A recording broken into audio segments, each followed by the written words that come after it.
the shoulder, the bar, and the metatarsal phalangeal joint are in a line.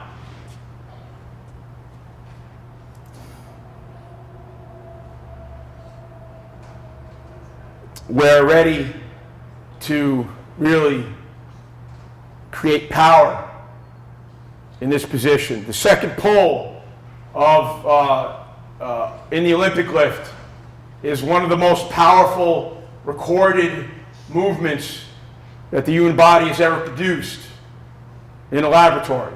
I mean, there might be something else out there that we haven't measured, but in sport, it's the most powerful thing that the human body can produce. And it starts from this position.